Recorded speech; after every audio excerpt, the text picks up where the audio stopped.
2-0, age 22 or age 24 rather, out of Missoula, dog pound and cross collar. And she will be taking on another one of our young fighters, Ireland Bombshell Moran, who comes in with a record of 1-1 out of Billings Grindhouse as well. Grindhouse, of course, 2-0 already this evening. So we'll see whether or not Grindhouse can keep it going, make it 3-0. But I got to ask you, Brady, you only had one on the agenda tonight, but oh my, if you were only going to pick one, that was a pretty good one. Man, I tell you what, that was way more of an exciting fight than I wanted to be in. All right? I bet. That was an excellent fight of the night so far, I'd say, but I'll tell you what, these two ladies could steal the show very easily. No question about it. And they both come in. Fighting out of the red corner, Ireland pounds. Moran. Now this is Ireland Bombshell Moran, and let me tell you something. Do not let the pretty face and the blonde hair fool you. This girl is a killer, okay? She trains out of Grindhouse MMA. She's been fighting. She's been doing jiu-jitsu tournaments. She's been choking guys. She's been choking girls. This girl is somebody to watch for on the big stage in the future. Well, she's coming in at 17 years old, so another one of those young fighters. But, yeah, she certainly comes in, and you're right. I think if you're watching it at home, if you've never seen her fight, it is a little bit tough to get past the pretty face. And there certainly is one. There's no question about it. But you're right. She's not coming in here because, she needs to go to the nail salon this afternoon. She's coming in to kick some butt. You know, in the past couple years, women's MMA has come so far in this sport. With ladies like Ronda Rousey, she came in and with a pretty face and confused a lot of people. When you first look at somebody like that, you don't get it. And I tell you what, these ladies, Jade Buckskin, Ireland Moran, they're both the same kind of people. No, but you may not get it initially, but if you're not paying attention, you're gonna get it, and you better be very, very careful because both these. And our fusion fight girl capable for this fight, please welcome Lindsay to the cage. A little bit of a look between these ladies. Apparently, they're getting ready to fight, huh? Oh, I think so. Yeah, no, and this is also a title fight, so it will be 3 5-minute round, 5 3-minute rounds. I apologize, because it is for the 115-pound title. Yep. Which you know what the 100. Actually, no, it isn't. I apologize. This is the first of our female fights. This fight tonight brought to you by Precision Highway Contractors, providing what their clients need, from a complex work zone setup down to the simple lane closures, pilot cars, equipment rentals, and more. Traffic control, design, and plans. They get the job done on time, the first time, and done right, ensuring the highest level of quality and safety for their workers and for the public. Up at 1943 Main Street in the Heights. That's Precision Highway Contractors. Now, fighting out of the blue corner tonight, representing the Dog Pound and Cross Collar Academy in Missoula, Montana, with a record of 2-0, 115 pounds, 5 feet 5 inches tall. It's Jade Buckskin!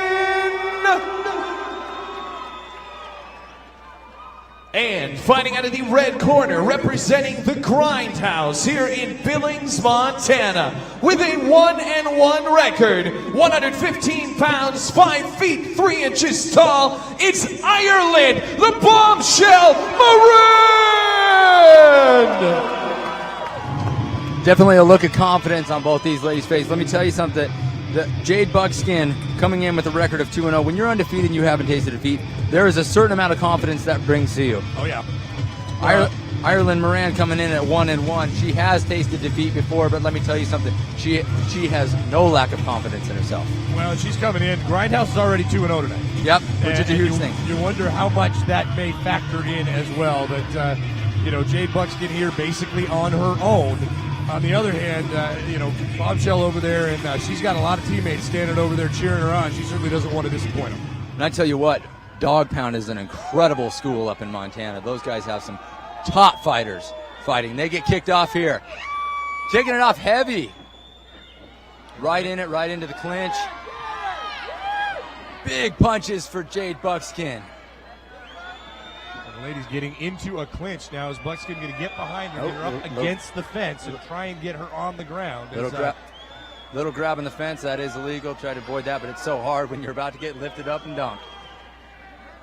Moran trying to fight out of that. Use those knees to the midsection there and do some damage. Maybe make this a war of attrition so she can ultimately win this one on a decision if need be. But I'll tell you what, neither one of these ladies looks like they have any interest in getting out of round one. Oh, and this is such a rough way to fight. I tell you what, in this clinch, and this is something that the Dog Pound and the Grindhouse are both known for, this hard clinch with knees and elbows, excuse me, not elbows, but shoulders, you know, the shoulder strikes, the knee strikes. The clinch systems in Montana are some of the best that I have seen in the U.S. And both these girls employing it right away tonight. They're not wasting any time at all. Well, they're kind of trading blows here as Buckskins had Moran up against the fence, and Moran had her up against the fence there a moment ago. But don't let the clinching fool you. There are a lot of shots getting landed in there, and it's not one-sided. Both of them taking some punishment. And notice the shoulders from Buckskin. She's throwing a lot of shoulders, and those don't look like they hurt. You know, we're used to boxing, and we're used to kicking, and we're used to kickboxing, these types of things. But those shoulders, when they pop you in the chin, they make you think twice. They'll make a flash of light because you don't see them coming. Well, and one of the things that I think, you know, especially people who are relatively new to watching MMA, you just don't realize how much damage those do. And one of them is probably not going to end the fight. But if they continue for 2 or 3 rounds, and this one, this has been a constant set of constant flurry both directions, really, for both of these fighters. As you know, there have been shots throughout this fight that have been throughout here in round one that have been landing on both of them. And I will say for the crowd out there and the people watching on the live stream, if you've never been in the cage before, this pace of fighting, accepting knees, throwing knees, grappling, you know, you're lifting their weight. Oh, and Ireland working a little bit of a guillotine here. This is a grueling pace. If this fight goes more than 1 round, I tell you what, it'll be interesting to see how they react to the second and third rounds. But I'll tell you, these girls are in shape to be able to fight more than 30 seconds in this way. Well, we saw that a little bit in the last round. That you know, your guy kind of seemed like, you know, he was expecting that one to get over a little bit more quickly than in fact it did. But you know, 10 seconds. 10 seconds and Ireland gets a trip. You know what? This might take the round for. They've been trading the whole time. They've both been landing good shots. But I tell you what, in the judges' eyes, a takedown makes a big difference. In our first female fight presented by Precision Highway Contractors. That takedown at the end of the round very well may have won her that round. You know, my scorecard, as unofficial as it is, sure. You know, Jade was landing some big knees, some big elbows, some big shoulders, and they were trading well. But that takedown may have stolen it for Ireland. We'll see how it turns out on the judges' scorecards if we get there, Dave. Well, yeah, I did say the way this one's going, it's a little hard to imagine that that one's actually going to end up going to the cards. On the other hand, you're right. Unlikely to think that either of them can really keep up that kind of a pace. It's not a title fight. It's only 3 rounds, but that sort of a pace is just going to absolutely kill you if you try and do that round after round after round, even if there are only 3 of them. And certainly it's hard not to look at that pace in the first round and think, well, you know, they're both willing to take some punishment, but they would both like to get this over and by TKO sooner rather than later. And I tell you what, coming out of Dog Pound Missoula, coming out of Grindhouse Billings, both these ladies are coming in shape, ready to fight. 2 excellent academies in Montana. Montana's a little off the map as far as the MMA world, but let me tell you, these girls are coming for it. Montana is coming for it. Some incredible camps out here, some incredible fighters, and let's see round 2. Wasting no time. Moran and Black Eagle coming in and getting right back to where they were. Down she goes, and Moran jumps right on top of him. Tries to get right back into the clinch, right back to this furious pace, Dave. And right here in front of us, as we're getting as good a view as anybody of the fight at the moment. And we'll tell you what, you're just sitting right here, Brady. You can hear the shots. Oh man, we can feel them at our table. If you don't think girls can hit hard, you need to meet these 2. Ireland working a guillotine here. Jade's continuing to press forward. We got Jade Buckskin in the black. Ireland Bombshell Moran in the blue.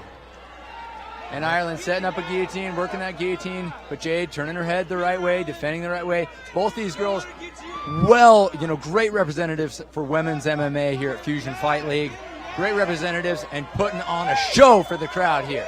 That 17-year-old Moran especially. Ooh, nice shot there to the chin as Buckskin taking some punishment. Moran tries to land the knockout punch there. Isn't quite able to connect. But that's the other thing I think people forget about MMA is that you can feel like you're winning on the scorecards, and in fact you may be, but you make one mistake and you could still lose it. And I tell you what, you never leave it to the judges in this sport. I've seen some robberies. I've seen some railroad train yard robberies. Pace slowing down just a touch here in the second round, although I think you're right. Really not because either fighter necessarily wants to, but realizing that, no matter how badly they might like to keep up that pace and see if they can outlast their opponent, the fact is they don't really want to fight at that pace either. Well, let me tell you, Dave, athletically, this is an impressive show from both of these fighters. To fight at that pace, it's like a full sprint for 3 minutes. And not only a full sprint, but you're taking punches, you're taking knees, you're taking those shoulders, and they're coming out for their second round of it right here. Well, that's one of the things we saw in the last fight with Klepperich, that he had the up against the edge of the cage for a good portion of that fight, but there were a lot of knees being thrown underneath there, and it's difficult probably to see some of that at home, but you knew that at some point those were going to start to add up. I think you're seeing a lot of that in this fight as well. It all adds up. You work on a boulder with a screwdriver for long enough, you don't have a boulder anymore. Well, and that's kind of what happened in that one, and the boulder eventually came down on Walking Eagle, but a heck of a fight. Before, and just as good a one here as is this one, and Buckskin's working to take the back, working heavy, throwing some shots. 10 seconds. 10 seconds, and this might steal the round for Buckskin. I tell you what, they have been trading this round too, but nothing huge, nothing massive. Oh, and Ireland passes the guard, finishes with the knee to the body. Round two. Excellent finish for Ireland Bombshell Moran. We'll come out to see round 3. Well, I think you may very well be right that if you were to go to the cards right now, I think you very well might have a round apiece, and if that is in fact the case, then I'm sure both corners telling their respective fighters, look, you got 1 round left, you got 3 minutes, you got to get it done now. I tell you what, as a judge, it is hard not to get wrapped up in the excitement of this fight. Get wrapped up in just being excited about these girls throwing, and women's MMA in general. I'll tell you, when I started in the sport, when I started paying attention, women's MMA, even at the top level was a lot of times not where it is in this cage right now. Fusion Fight League does an excellent job of putting on a great show, showcasing great fighters, and these two are nothing less tonight. No, and they both come in. Moran comes in at 1-1.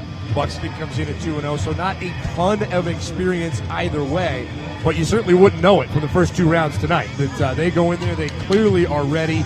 You mentioned it earlier, coming out of Grindhouse, coming out of Dog Pound in Missoula. They may not be gyms that are necessarily nationally known, but I guarantee you those two know each other very, very well. Oh, man. And I tell you, these gyms are coming up. Look out for them. I will warn the rest of the MMA community right now. Watch out for Dog Pound. Watch out for Grindhouse. Watch out for Montana, because they're coming. And round 3 kicks off. And I doubt these girls will wait, and they do not. No, I'm sure both their corners told them to get out there and get after it. You got 3 minutes left to prove your point. Go do it. Big right hand landed early from Ireland Bombshell Moran. But Buckskin doesn't back up for a second. She's coming forward with her own shots. I tell you what, both these ladies want to win. Both these ladies deserve a massive amount of respect for everybody here in the crowd, everybody watching on live stream. This is an entertaining fight. This is a grueling pace, and these guys are putting on a show at Fusion Fight League tonight. Those knees underneath from both fighters now continuing to just sort of hammer away down there at the legs and at the midsection, and both of them trying to get an advantage. We saw a little bit of it at the end of the last round, where a little grappling on the ground. For the most part, they've basically remained upright, but they've also remained in a clinch for just about the entire fight. And I tell you what, I would hate to score this fight. I'm glad I'm not scoring it. But either girl, they cannot count on the scorecards to be winning here. They should both be looking for a finish, and they're not slowing down. Neither one of these girls is trying to edge out a fight. They are trying to finish, and they're throwing here. Moran throwing haymakers in there. She has gotten Buckskin bloodied a little bit. It's not real clear exactly where that's coming from. I think maybe some of it, at least from her nose. But Buckskin looks like she's taking the worst of the punishment thus far, but certainly not backing away from anything. Some big front kicks from Ireland Bombshell Moran. She is not backing down, and I tell you what, she's not fighting like your average 17-year-old. She looks like she's been in there, 10 times. She's looking fantastic. But Buckskin getting in there, wrapping her up, trying to get her on the ground. Both fighters willing to go to the ground here in the third round of the fight, realizing that I think you're absolutely right. You do not want to let this go to the cards right now because it's too close to call. And shout out to Jade Buckskin. She is not backing down. She is not quitting. She is continuing to fight, wearing some of it. She's showing some of her exhaustion as well. She should be. This fight has been nasty big. Shot there from Superman punch from Ireland Bombshell Moran, looking good. And she is making a statement in this third round. She's letting her know, I'm coming to steal the show. But Buckskin not letting her take it away too easy. Well, Grindhouse, I mentioned earlier, already 2-0. I'm sure Moran a little extra motivation knowing that she's got an entire hometown gym standing over there watching this one. A great fake kick. Oh, man, beautiful striking showcased by Ireland Bombshell Moran. Buckskin starting to wear it here, but not backing down. Moran trying to kind of size her up there. She wants to throw that big right hand, but the reach advantage of Buckskin, she's got to be a little bit careful because it's 10 seconds. 10 seconds. These girls are going to throw it out. Oh, man, I tell you what. Big shots from Ireland Bombshell Moran, and these girls are trading. They made it through another round. Give it up for these ladies. What a fight, Dave. It feels like they're going to get out of it. Congratulations to both ladies. And for the first time tonight, we will go to the judges' scorecards. So referee Jeff Hoiby going and getting the results from the referees, who of course are situated around the ring so that they are not looking at each other's cards. And I'll say that, if it was 1-1 coming into that round 3, I think Ireland Bombshell, she came out hard, she came out heavy. Jade Buckskin never backing down, though. She kept on coming forward. She threw some great right hands. She threw some great combinations, even in that third round. These girls are putting on a show. They certainly are, no question about it. They came to fight tonight. There was not much doubt left. Let's get our fighters to the center of the cage, please. This fight brought to you by Precision Highway Contractors. Give it up.